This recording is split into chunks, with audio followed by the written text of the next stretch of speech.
Le débrief de la matinale, tout ce que vous avez entendu ce matin sur Europe 1. Jean-Pierre Mignard, l'avocat et l'ami de François Hollande, était l'invité politique d'Europe 1 ce matin.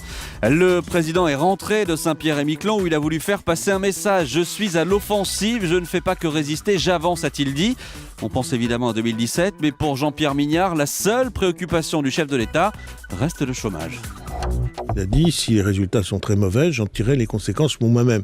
Je crois surtout que le gouvernement comme lui attendent des résultats. C'est sa préoccupation, je veux dire, du matin au soir. Je veux dire, c'est véritablement ça. C'est quand la situation va s'améliorer. Ah oui, on vous ne a parlez pas de la présidentielle. Non, Ça pourrait. Enfin, oui, non, mais ça pourrait. Mais enfin, franchement, je vous assure, c'est plus les chiffres du chômage qui l'intéressent aujourd'hui. Je dois dire, ça peut être lié, mais ça peut être corrélé. Mais enfin, la question majeure, c'est quand la situation va s'améliorer.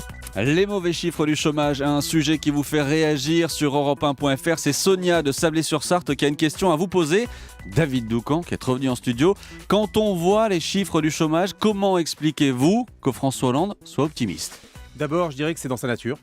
Non pas qu'il soit un optimiste béat, mais François Hollande, c'est quelqu'un qui ne laisse pas apparaître ses émotions. Moi, je l'ai vu par exemple le 6 mai 2012 à Tulle. Je l'ai vu aussi beaucoup en janvier 2013, c'est-à-dire en plein scandale Closer, ce qui a été une période très difficile pour lui. Dans ces deux extrêmes, si vous voulez, son visage est à peu près le même. Il ne laisse pas transparaître ce qu'il ressent. Et cette pudeur, dans l'adversité comme dans la joie, peut parfois passer pour de l'optimisme. Deuxième point, il est obligé.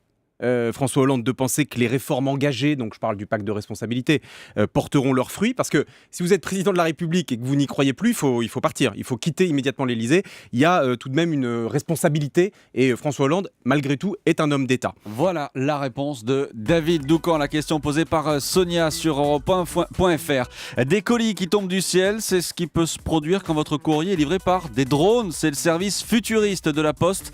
C'est un service que la Poste expérimente dans le Var. Écoutez le reportage d'Hugo Hamelin, c'était à 7h30 sur Europe 1. Il peut porter jusqu'à 4 kilos et livrer ses colis dans un rayon de 20 km. C'est le projet secret sur lequel travaille le groupe La Poste depuis 2 ans maintenant. Mustapha Kasbari, ancien étudiant de Berkeley, a créé ce prototype guidé par coordonnées GPS. On lui donne un certain plan de vol. Ensuite, on déclenche le bouton. Quand on déclenche le bouton, il mouline. Il va lire son parcours et partir en mission sur ces différents points GPS. Au Cap, en Afrique du Sud, se trouve une mosquée ouverte à tous. On y croise des non-musulmans, même des femmes imams. Pour Dany Cohn-Bendit, c'est révolutionnaire. L'humeur de Dany, c'était à 7h55 sur Europe 1. Il y a une possibilité d'interpréter l'islam complètement différemment. Les femmes et les hommes sont dans la même salle. Les homosexuels sont accueillis en tant que tels. Il y a des cours de Coran où il y a un juif, il y a une chrétienne, etc. C'est un conte de fées, c'est un conte de Noël. Et voilà pour le débrief de la matinale, Anissa. Il est 8h56 sur Europe 1. Pendant les fêtes, Bruno...